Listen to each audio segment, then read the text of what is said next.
प्रदेश के कृषि मंत्री सूर्य प्रताप शाही ने कहा है कि जो किसान बार बार और बड़ी मात्रा में यूरिया खरीद रहे हैं, उनकी जांच की जाएगी। उन्होंने लोक निर्माण निरीक्षण भवन में मीडिया से बात करते हुए बताया कि सरकार ने ऐसे किसानों की सूची तैयार की है जिन्होंने जून और जुलाई में 1.5 MT और 2 MT से ज्यादा यूरिया खरीदी है।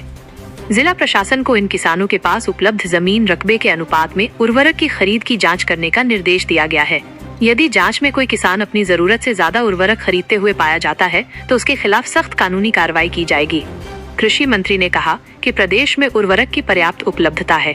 पिछले साल 15 अगस्त तक 26.31 लाख MT यूरिया की खपत हुई थी, जबकि इस साल इसी अवधि में 30.68 लाख MT यूरिया किसानों को उपलब्ध कराई गई है।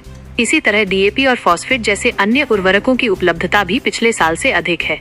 उन्होंने बताया कि महराजगंज जिले में 15 अगस्त तक 48,813 MT यूरिया का वितरण किया गया है, जो पिछले साल की तुलना में 3,000 MT ज्यादा है।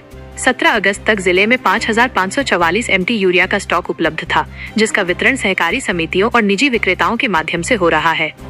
शाही ने बताया कि मोदी योगी सरकार किसानों के कल्याण के लिए प्रतिबद्ध है। उन्होंने कहा कि प्रदेश के 2.80 करोड़ किसानों को 90,354.32 करोड़ रुपए दिए गए हैं। अकेले महराजगंज जिले में 5 लाख से अधिक किसानों के खातों में 1,551.48 करोड़ रुपए की राशि भेजी गई है। सरकार के प्रयासों से प्रदेश में खाद्यान्न, दूध और नकदी फसलों का उत्पादन बढ़ा है, जिससे कृषि विकास दर 17% से अधिक हो गई है। उन्होंने ये भी कहा कि अगर किसी भी विक्रेता के खिलाफ शिकायत मिलती है तो उसे बख्शा नहीं जाएगा। सरकार की प्राथमिकता किसानों के हितों की रक्षा करना और उन्हें समय पर उर्वरक उपलब्ध कराना है और इसमें किसी भी तरह की लापरवाही बर्दाश्त नहीं की जाएगी। एक तो कृषि विभाग की समीक्षा करने के लिए मैं यहाँ पर आया था। फर्टिलाइज़र के संदर्भ में कुछ शिकायतें मेरे पास मिली थी, उसके बारे में देखने के लिए आया था।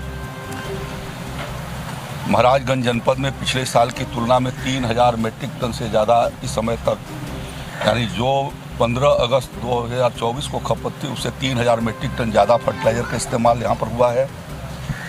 जब उसका समीक्षा किया तो यह जानकारी प्राप्त हुई कि यहाँ 261 लोग ऐसे हैं जो जुलाई महीने में फ्रीक्वेंटली 4 बार से लेकर के 20 बार तक लाइन में लगे और उन लोगों ने 1 मीट्रिक टन से ज़्यादा 10 कुंटल से ज़्यादा यूरिया उठाई।